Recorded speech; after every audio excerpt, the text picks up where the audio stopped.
మీ శ్రేయస్సు కోసం చేసే పూజలు, హోమాలు, యజ్ఞాలు ఇప్పుడు ఒక్క క్లిక్ దూరంలో వేదమందిర్.com. ఓం గం గణపతియే నమః. స్వర్ణలక్ష్మి నమస్తే అస్తు. పరబ్రహ్మ స్వరూపిణి రాజ్యం దేహి ధనం దేహి సర్వకామాంచ దేహి మే.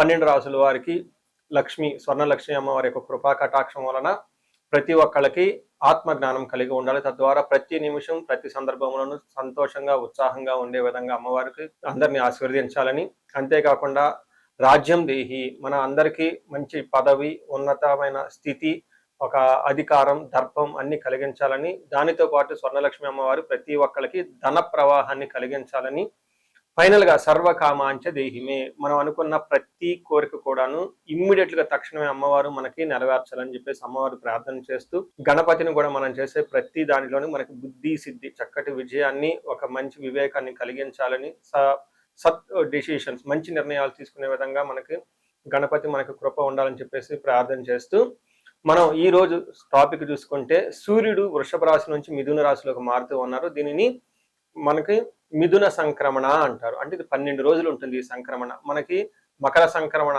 మకర రాశి ఎలానో ప్రతి నెల ఒక్కొక్క సంక్రమణ వస్తుంది. ఇప్పుడు రాబోయే సంక్రమణ మిథున సంక్రమణ అంటారు. ఇది 30 రోజులు ఉంటుంది. 15వ తారీఖు జూన్ నుంచి జూలై 15 వరకు ఉంటుంది. ఈ 15 రోజులు సూర్యుడు మిథున రాశిలో ఉండటం వలన ఏం జరుగుతుంది 12 రాశుల వారికి అని తెలుసుకున్నాం. అయితే ముఖ్యంగా సూర్యుడు మారటం వల్ల సూర్యుడు ఎలాంటి విషయాల్లో మనకి ప్రభావాన్ని చూపిస్తాడని తెలుసుకుందాం. సూర్యుడు వచ్చేటప్పటికి ముఖ్యంగా 8 రకాలైన అంశాలపైన ప్రభావాన్ని చూపుతూ ఉంటారు. ఒకటి, అందరూ బాగా గుర్తుపెట్టుకోవాల్సింది ఏంటంటే సూర్యుడు ఆత్మకారక అంటారు. అంటే మనకి సెల్ఫ్ కాన్ఫిడెన్స్, మనకి కావాలన్నా స్ట్రెంగ్త్, సోల్, ఆత్మబలం ఉండాలి కానీ సూర్యుడు చక్కగా ఉండాలి. కాబట్టి సూర్యుడు ఆత్మకారకుడు. అలానే రాజ్యకారకుడు, ఒక పదవి రావాలన్నా, గవర్నమెంట్ అథారిటీ, అడ్మినిస్ట్రేషన్ పవర్, వీటన్నీ రావాలన్నా కానీ సూర్యుడు మనకి స్ట్రాంగ్ గా ఉండాలి. అలానే పితృకారకుడు, father related elders, mentors, boss, వీళ్ళందరినీ కూడా మనకి సూర్యుడే రిప్రజెంటేషన్ చేస్తూ ఉంటారు. యశస్సు, కీర్తి ప్రతిష్టలు, గుర్తింపు, కొంతమందికి గుర్తింపు ఉంటుంది ఏ పని చేసినా, కొంతమందికి ఏ పని చేసినా గుర్తింపు అనేది ఉండదు. ఈ గుర్తింపు లేకపోవడం కూడా కారణం కూడా సూర్యుడు వాళ్ళ జాతకంలో సరిగ్గా లేకపోవడం అని గమనించుకోవాలి. పదవి, అధికారం అంటే మీకు ఒక స్టేటస్, అంటే ఒక లేబుల్, మేనేజర్ నుంచి హైయర్ మేనేజర్, వైస్ ప్రెసిడెంట్, ఇలా ఒక్కొక్క లెవెల్ బై లెవెల్ ఎదుగుతూ ఉంటారు. అలాంటి పదవి, పొజిషన్ మీకు రావడానికి కూడా కారణం సూర్యుడు అని తెలుసుకోవాలి. అంతేకాకుండా అధికారం, పవర్, లీడర్షిప్, కమాండింగ్ పవర్, మీరు ఒక పని చెప్తే ఎదుటి వాళ్ళు చేయగల సామర్థ్యం అంతా కూడాను సూర్యుడు మెట్టే మీ జాతకంలో డిసైడ్ అవుతూ ఉంటుంది. తేజస్సు, ఆరోగ్యం, మంచి గ్లోరీ ఉంటుంది, మీకు ఎనర్జీ ఉండాలి, బ్రిలియన్స్, చాలా చక్కగా మీ ఫేస్ అంతా ఎప్పుడు కలగా ఉత్సాహంగా ఉండాలి, దానికి కూడా కారకుడు సూర్యుడు. ముఖ్యంగా లాస్ట్ లో ఆరోగ్య ప్రదాత, సూర్యుడిని ఆరోగ్యం ఇచ్చే వాళ్ళు అంటారు. ఎవరి జాతకంలో అయితే సూర్యుడు సరిగా ఉండరో వాళ్ళకి అనారోగ్యంతో బాధపడుతూ ఉంటారు. ఎవరికైతే సూర్యుడు చాలా జాగ్రత్తగా ఉచ్చ స్థానంలో ఉంటారో చక్కగా వాళ్ళకి హెల్తీగా ఉంటారు, ఫిజికల్ గా చాలా స్ట్రాంగ్ గా ఉంటారు, ఒక పవర్ వాళ్ళలా ఉంటుంది అని తెలుసుకోవాలి. ఇలా 8 రకాలైన ముఖ్యమైన కారకాలు ప్రతి ఒక్కళ్ళ జీవితంలో సూర్యుడు అనేది ప్రభావాన్ని చూపిస్తూ ఉంటారు. అయితే ఈ సూర్యుడు మిథున రాశిలో ఉండటం వల్ల ఇందాక వరకు మనం చెప్పుకున్న విషయాల్లో కొందరికి అనుకూలంగా ఉంటుంది, కొందరికి ప్రతికూలంగా ఉంటుంది. ఏ రాశులు వాళ్ళకి అనుకూలంగా ఉంటుంది, ఏ రాశులు వాళ్ళకి ప్రతికూలంగా ఉంటుందో మనం చూద్దాం. మిథున రాశి వాళ్ళకి జన్మరాశిలోనే సూర్యుడు ఉండటంతో జన్మరాశిలో సూర్యుడు ఉండటం అంత యోగ్యత కాదు, అంత మంచిగా ఉండదని మనకి శాస్త్రాలు వివరించడం జరిగింది. జన్మరాశి వచ్చేటప్పటికి మీ యొక్క ఐడెంటిటీ ఎలా ఉంటుంది, మీ పర్పస్ ఎలా ఉంటుంది, మీరేం సాధించాలనుకుంటున్నారు, తర్వాత మీ యొక్క పొజిషన్, స్థితి, గతి, ఈ పవర్, మీరు ఇవన్నీ ఎలా ఉంటుంది అనేది మీకు అడాప్ట్ అవుతుంది, మీకు అప్లై అవుతుంది సూర్యుడు జన్మరాశిలో ఉండటం వల్ల. అలానే శరీరానికి సంబంధించిన వ్యవహారాల్లో సూర్యుడి యొక్క ప్రభావం ప్రతికూలంగా ఉంటుందని గమనించుకోవాలి. ఆరోగ్య విషయంలో కూడా ప్రతికూలంగా ఉంటుందని గమనించుకోవాలి. అయితే ఫస్ట్ మనకి మహర్షుల సంస్కృతంలో ఒక పద్యంలో ఒక శ్లోకం రూపంలో చెప్పారు. అది ఏంటో మనం చూద్దాం. దేహాతి సత్వం సంతాప కాలతిక్రమణ భోజనం బంధుమిత్ర సుహృద్వేష జన్మరాశి గతో రవి అని చెప్తారు. అంటే జన్మరాశిలో గనక రవి ఉండటం ఏమవుతుంది, చంద్రుడు రాశి మొదట శారీరకంగా బాధ, దేహాతి, శరీరంలో బాధగా ఉండే అవకాశం ఉంటుంది. మనసులో సంకోచం, తర్వాత సంతాపం, ఎక్కడో ఏదో పోగొట్టుకున్నట్టు ఫీలింగ్ ఉంటుంది. వీటితో పాటుగా కాలతిక్రమణ భోజనం, టయానికి భోజనం చేయకుండా టైం విడిచి చేస్తూ ఉంటూ ఉంటారు. మనకి పూర్వకాలంలో శకును అని చెప్తూ ఉంటారు అనమాట. కొన్ని విషయాల్లో జనాలు మన డే టు డే లైఫ్ను బట్టే మన యొక్క రిజల్ట్ కూడా ఉంటుంది అని చెప్తూ ఉంటారు. అందుకని శ్రీరామచంద్రమూర్తి కొద్ది కాలం పైన రాజ్య పరిపాలన చేసినా కానీ ఆయన యొక్క కీర్తి ప్రతిష్టలు జన్మ ఎన్నో యుగాలు ఉంటుంది. దానికి కారణం ఏంటంటే వాళ్ళు ధర్మబద్ధంగా, నీతిబద్ధంగా వాళ్ళ యొక్క దినచర్య ఉండటమే అందులో ఒక భాగం. ఎప్పుడైతే మనం భోజనం చేయటం లేదో గుర్తుపెట్టుకోండి, అది మనకి అపశకునం. అంటే మన చుట్టూ ఉన్న వాతావరణాన్ని మనల్ని సరిగ్గా స్థిరత్వంగా లేకుండా మనల్ని ఇబ్బంది పెడుతూ ఉంటుంది అనే పరిస్థితులు మన దగ్గర ఉన్నాయనేది గమనించుకోవాలి. అందుకని పూర్వకాలం వెళ్ళేవాళ్ళు ఫస్ట్ భోజనం చేసావా అని అడుగుతారు. ఎందుకనంటే భోజనం 3 పూటలు చేసి చక్కగా హ్యాపీగా ఉండటం అనేదే సగం ఐశ్వర్యంతో సమానం, ఆత్మారామం అని చెప్పేసి అంటూ ఉంటారు. చూడండి, సూర్యుడు సరిగా లేకపోతే, సరిగ్గా అనుకూలించకపోతే కాలతిక్రమణ భోజనం, టయానికి భోజనం చేయకుండా ఉంటూ ఉంటారు. ఎప్పుడైతే టయానికి భోజనం చేయకుండా ఉంటారో ఆత్మారాముడు ఇబ్బంది పడుతూ ఉంటారు. మీలో ఉన్న ప్రాణశక్తి లెవెల్ తక్కువగా ఉంటాయి, తద్వారా ఎనర్జీ తక్కువగా ఉంటుంది. ఎప్పుడైతే ఎనర్జీ లెవెల్ తక్కువగా ఉంటుందో మీకు అష్టలక్ష్మి కృప కూడా చాలా తక్కువగా ఉంటుందని గమనించుకోవాలి. అంతేకాకుండా బంధుమిత్ర సుహృద్వేష, అంటే బంధువులతో గొడవ పడుతూ ఉంటారు, ఫ్రెండ్స్తో కూడా గొడవ పడుతూ ఉంటారు. ఇవన్నీ సూర్యుడి ఫస్ట్ జన్మరాశిలో ఉండటం వల్ల జరిగే పరిణామాలను మీరు గమనించుకోవాలి.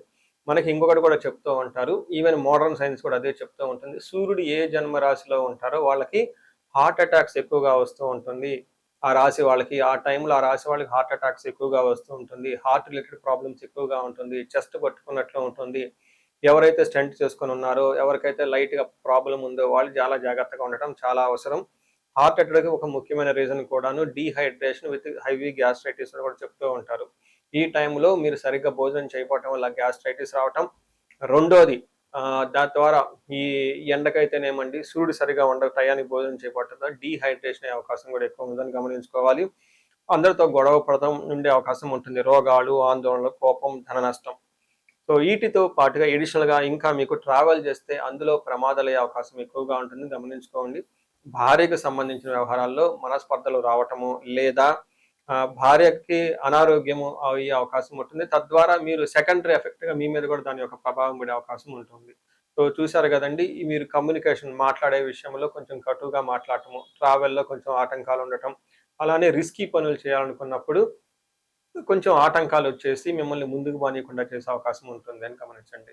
సో తగు జాగ్రత్తలు తీసుకొని చక్కటి పరిష్కారాలు చేసుకోవాలని చెప్పేసి కోరుకుంటున్నాను. మనం పరిహారాలు చూసుకుంటే సూర్యుడికి కొన్ని పరిహారాలు మీరు చేసుకునే పరిహారాలు కొన్ని ఉంటాయి. కొన్ని వచ్చేటప్పటికి బ్రాహ్మణ పండితులతో చేయించుకోవడం చాలా ముఖ్యం. కొన్ని క్షేత్ర దర్శనాలు కూడా చేసుకోవడం చాలా చాలా ఇంపార్టెంట్. ముందు ముఖ్యంగా మీవంతా సెల్ఫ్ రెమెడీస్ అంటారు, మీరంతా స్వయంగా చేసుకునే పరిహారాలు కొన్ని ఉంటాయి. అందులో ముఖ్యంగా చూసుకుంటే సూర్య నమస్కారాలు చేయడం చాలా ఇంపార్టెంట్. సూర్య అష్టకం చదవటము లేదా ఆదిత్య హృదయ స్తోత్రం చదవటం కూడా చాలా ఇంపార్టెంట్. ఎప్పుడైతే ఆదిత్య హృదయ స్తోత్రము, హనుమాన్ కార్యసిద్ధి మంత్ర రెండు కలిపి చదువుకలిపితే ఇంకా చాలా మంచి రిజల్ట్ ఉంటుంది. సో ఇక్కడ ఆదిత్య హృదయ స్తోత్రంతో పాటు హనుమాన్ చాలీసా కానీ, హనుమాన్ కార్యసిద్ధి మంత్రం కానీ చదువుకుంటే ఇంకా చక్కటి మంచి రిజల్ట్ వస్తుంది. సో ఇవన్నీ మీరు చేసుకునే మీ వరకు మీరు చేసుకోవచ్చు. ఇంకా టెంపుల్స్కి వెళ్ళేసి అక్కడ నవగ్రహాల చుట్టూ తిరిగి గోధుమలు కనుక దానం చేయగలిగితే, సద్బ్రాహ్మణులకి, సత్పురుషులకి చేయగలిగితే ఇంకా మీకు చక్కటి మంచి రిజల్ట్ వస్తుందని గమనించుకోవాలి. సో అది మీ వరకు చేసుకోగలుగుతారు. మీ ద్వారా కాకుండా కొన్ని సమస్య తీవ్రంగా ఉంటే పండితులను కలిసి, లేదంటే మా ద్వారా అపాయింట్మెంట్ తీసుకొని జాతక చక్రం కూడా చూపించుకొని చేపించుకోవడం చాలా ఉత్తమం. ఇందులో ముఖ్యంగా సూర్యుడికి సంపూర్ణమైన శాంతులు చేయాల్సి ఉంటుంది. గ్రహ శాంతి అంటారు. ఈ గ్రహ శాంతిలో సూర్యుడికి జపాలు, దానాలు, తర్పణాలు, హోమాలు ఇవన్నీ చేస్తూ ఉండాలి. వీటితో పాటుగా ఇంకా మీ యొక్క ఇండివిజువల్ జాతకం చూపించుకోవడం చాలా చాలా ముఖ్యం. ఎవరికైతే మీ యొక్క ఇండివిజువల్ లైఫ్లో మీకు ఏజ్ 35 to 45 మధ్యలో ఉండి 40 years +or- ఉన్న వాళ్ళకి ఎక్కడైనా మీకు లైఫ్ స్టాగ్నేటెడ్ కనిపించింది, అప్పటిదాకా సక్సెస్ఫుల్ ట్రాక్ రికార్డు ఉండి ఇక్కడ ఎందుకో ఆగిపోయారు, గ్రోత్ లేదని మీకు అనిపిస్తే ఒక్కసారి కాల్ చేసి అపాయింట్మెంట్ తీసుకోండి, మీ జాతకం చెక్ చేసుకోండి. నేను 35 to 45 ఏజ్ గ్రూప్ రీసెర్చ్ గ్రూప్గా చేస్తూ ఉన్నాను. చాలా మంది పీపుల్ మిడ్ లైఫ్ క్రైసిస్ అని చెప్పేసి ఇక్కడ ఆగిపోతూ ఉంటారు. చాలా మందికి డైవర్స్ అవుతూ ఉంటుంది, సడన్గా కెరీర్లో బ్రేక్ వస్తూ ఉంటుంది. సో ఈ మిడ్ లైఫ్ క్రైసిస్ని మన ఆస్ట్రాలజీ, వేదిక్ ఆస్ట్రాలజీ ఎలా డీల్ చేస్తుంది, దాంట్లో ఏమేమి ఉంటాయి అని చెప్పి తెలుసుకోవచ్చు. ముఖ్యంగా జ్యోతిష శాస్త్రం ప్రకారం గ్రహ శాంతులు అని ఉంటాయి, గ్రహ దోషాలు అని ఉంటుంది. మీ యొక్క దశలు తెలుసుకొని వీటిల్లో ఏదైనా ఒక గ్రహం దోషం ఉండటం అయితే మీరు స్టాగ్నెంటెడ్ అయిపోతారు. దాన్ని ఎలా బయటకు రావాలని పరిహారాలు తెలుసుకోవాలి.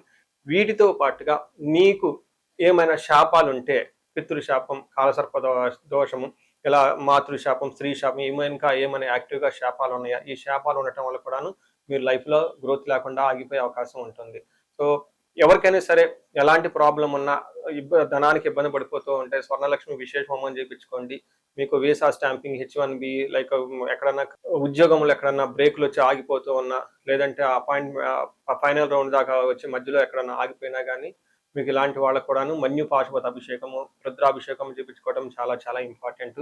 భార్యాభర్తల మధ్య గొడవలకు అన్యోన్య దాంపత్య పాశుపతం చేయించుకోవటం, ఎవరికైనా సర్పాలు, కాలసర్ప దోషాలు, మహాకాలసర్ప దోషాలు అంటే కాలసర్ప దోష నివారణ పూజలు, పితృదోష నివారణ పూజలు మీ యొక్క జాతకం చూసుకొని ఇవన్నీ చేసుకోవటం వల్ల జీవితంలో 10 రెట్లు ఖచ్చితంగా వెళ్ళే అవకాశం ఎక్కువగా ఉంటుందని గమనించుకోవాలి. మీ అందరికీ అష్టైశ్వర్యాలు కలగాలని, భోగభాగ్యాలు కలగాలని చెప్పేసి కోరుకుంటున్నాను. నమస్తే.